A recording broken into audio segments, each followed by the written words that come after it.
नमस्कार।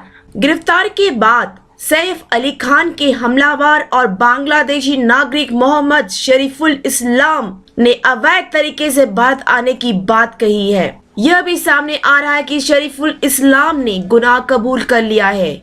ऐसे में सवाल खड़ा होता है कि क्या बांग्लादेश की सरकार शरीफुल इस्लाम को भारत में सजा मिलने से बचा सकती है? आइए जानते हैं कुछ विस्तार से।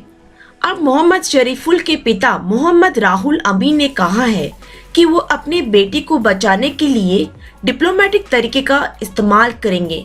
ऐसे में सवाल खड़ा होता है कि बांग्लादेश की सरकार शरीफुल इस्लाम को भारत में सजा मिलने से बचा सकती है क्या?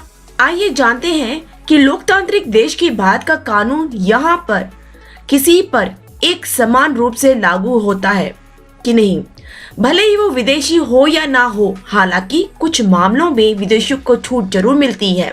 आइए जानते हैं सैफ अली खान पर हमले करने वालों को बांग्लादेशी नागरिक पर क्या कानून जारी हो सकता है। सैफ अली खान पर हमले का जहां तक मामला है तो इसमें बांग्लादेशी नागरिक आरोपित शरीफुल इस्लाम पर भारतीय कानून ही लागू होगा। उसके खिलाफ भारतीय न्याय संहिता के तहत कार्रवाई की होगी। यह भी सामने आया है कि शरीफुल इस्लाम भारत की सीमा में अवैध रूप में दाखिल हुआ है।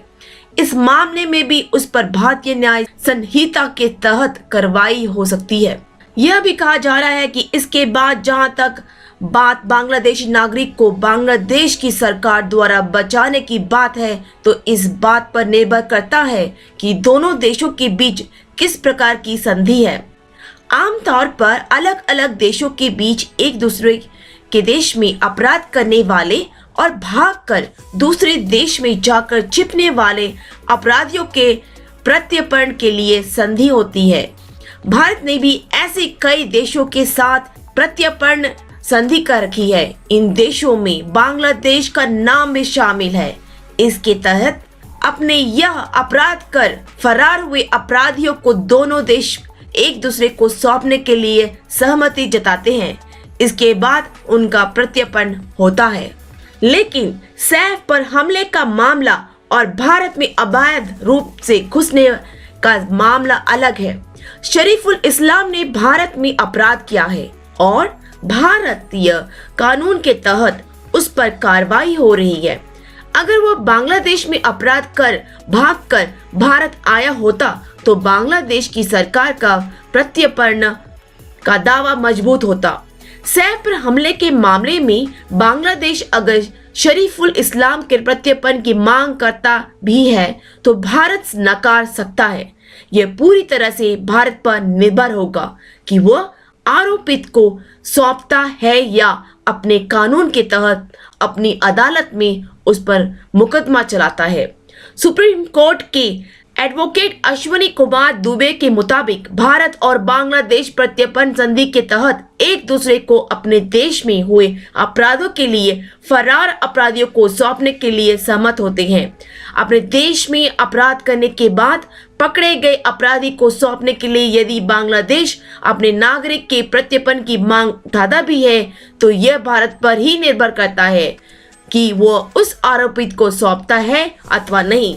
इसके अलावा यह दो ही देशों के बीच के राजनीतिक संबंधों पर ही निर्भर होता है।